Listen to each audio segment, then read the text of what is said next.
Grandmother sell goat milk tea at railway station.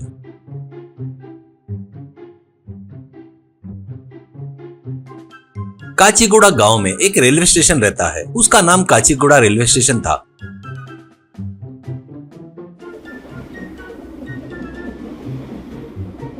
वहां से बहुत से ट्रेन का आना जाना होता था।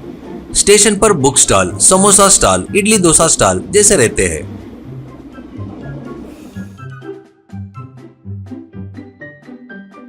उस गांव में ही मीराबाई करके एक बुढ़िया रहती है। वो उसके इकलौते नातू के साथ में रहती थी। उसका नाम राजेंद्र था। वो कुछ काम धंधा ना करते हुए अपने दोस्तों के साथ फालतू में घूमता रहता था। मीराबाई का खुद का घर रहने से उसे किराए देने की जरूरत नहीं थी। वो 4 घरों में खाना बनाकर पैसे कमाती थी। पर राजेंद्र उससे पैसे लेकर उन पैसों से एंजॉय करता था। वो कितना भी समझाए तो भी सुनता नहीं था। बेटा कब तक ऐसे फालतू में घूमते रहेगा बता, ऐसे से तुझे कोई लड़की भी नहीं देगा बेटा। मेरी बात मानकर कहीं तो भी कुछ काम वाम कर ले, ऐसा कहती है तो राजेंद्र, तेरे रहने के बाद मुझे काम करने की क्या जरूरत है दादी, तेरे जाने के बाद मैं काम वाम कर लूंगा ले करके मजाक करता था।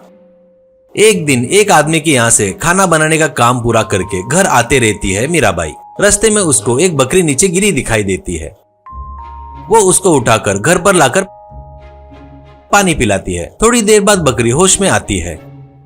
बकरी, मीराबाई धूप की वजह से मुझे चक्कर आ गया, इसलिए नीचे गिर गई। थोड़ी देर और हो जाती तो मैं मर जाती थी। मेरी जान बचाने के लिए धन्यवाद, ऐसा कहती है मीराबाई। तुम बकरी होकर कैसे बात कर रही हो? ऐसा कहती है बकरी। हमारा माया लोक है, वहाँ पर सभी जानवर, जीव जंतु इंसानों की तरह बात करते हैं। मेरी दुश्मन एक बकरी मुझ पर ही गलत इल्जाम लगाकर हमारे महाराज को यकीन दिलाई। उन्होंने मुझे मृत्यु की सजा सुनाई। मैं वहाँ से यहाँ पर भाग कर आ गई। आप मुझे अपने साथ रहने दोगी क्या? ऐसा कहती है मीराबाई। ठीक है बकरी, तुम्हें जब तक रहना है तब तक यहाँ पर रहो, ऐसा कहती है बकरी। मेरे मंत्रों की शक्ति की वजह से तुम्हारे बारे में मुझे सब कुछ पता चल गया, इसलिए मैं तुम्हें रोज जितना मांगे उतना दूध दूंगी। उससे तुम चाय बनाकर रेलवे स्टेशन पर बेचो। बकरी के दूध से बनी चाय बोले तो लोग बड़े चाव से खरीदेंगे, तब तुम्हारी कमाई भी अच्छी होगी। मीराबाई, बकरी जी आपका बहुत बहुत धन्यवाद। ठीक है, ऐसा कहती है बकरी। लेकिन मैं बात करती हूँ, ये बात रहस्य किसी को नहीं बताना, बड़ी समस्या हो जाएगी। तुम्हारे नातू को तो यह बात बताना ही नहीं, ऐसा कहती है मीराबाई। ठीक है कहती है। बाद में राजेंद्र आकर बकरी के बारे में पूछता है तो वो गलती से रास्ता भटक कर आ गई, उसका मालिक मिल गया तो वापस कर दूंगी, कहती है वो। ये बगैर काम की बकरी की जरूरत है क्या अपने को? इसे तो घास डालना भी बेकार है, इसका बिरयानी बनाकर खाए तो बढ़िया रहता ना, करके खिल्ली उड़ाते हुए बात कर रहा था। उससे बकरी को बहुत गुस्सा आता है। उस दिन से मीराबाई बकरी को घास डालते ही वो बहुत सारा दूध देने लगी। मीराबाई उस बकरी के दूध से चाय बनाकर रेलवे स्टेशन पर बेचने लगी। आओ बकरी के दूध की चाय P low, goat milk tea अपने आरोग्य के लिए बहुत लाभकारी है। बकरी के दूध की चाय साहब, करके चिल्लाते हुए बेच रही थी। सब लोग आकर पी रहे थे। वैसे उस दिन उसकी अच्छी कमाई होती है। वो पैसे देखकर बहुत खुश होती है। राजेंद्र पैसे मांगता है तो जितना मांगता है उससे ज्यादा देना शुरू करती है। एक दिन एक जन राजेंद्र से, ए सुन रहे, तेरी दादी रेलवे स्टेशन पर गोट मिल्क टी बेच रही है, ऐसा कहता है तो उसको बड़ा आश्चर्य होता है।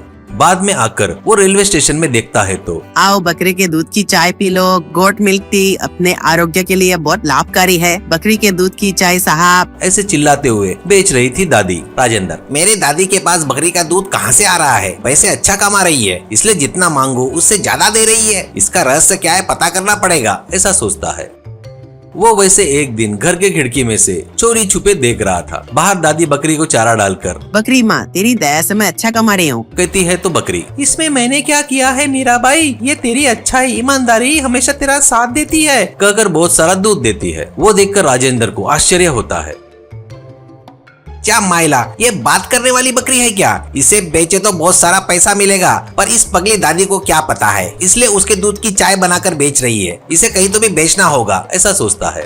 ऐसे वो उस गांव के जमींदार से बात करके 10 लाख में सौदा करता है। जमींदार भी ठीक है लेकर आ, पैसा लेकर जा, ऐसा कहता है। उस दिन रात में राजेश्वर आकर बकरी को ले जा रहा था तो बकरी को गुस्सा आकर उसे बहुत मारती है। उछल उछल के मारती है तो वो उछल कर दूर जाकर गिरता है। अरे बाप रे, मेरी कमर टूट गई रे बाबा, बचाओ रे बचाओ बचाओ, दादी मुझको बचाओ, करके चिल्लाता है। तो दादी बाहर आती है। बकरी, क्या रे नीच कमीने कुत्ते, बेचारी तेरी दादी इस उम्र में इतनी मेहनत कर रही है तो उनके पैसों से तू मस्ती कर रहा है क्या? मुझे ही बेचने को देख रहा है क्या? अब दोबारा ऐसा कुछ किया ना तो सिंग घोंपकर तुझे मार डालूंगी। ऐसा कहती है वो। अरे बाप रे, ऐसा कुछ मत करो, अब से मैं कोई गलती नहीं करूंगा, अब से मैं ही चाय बेचूंगा और दादी को आराम दूंगा, ऐसा कहता है। उसमें आया बदलाव देखकर मीराबाई बहुत खुश होती है। तब से वो रेलवे स्टेशन में गोट मिल्क टी बेचकर दादी माँ के साथ अच्छे से रहने लगा।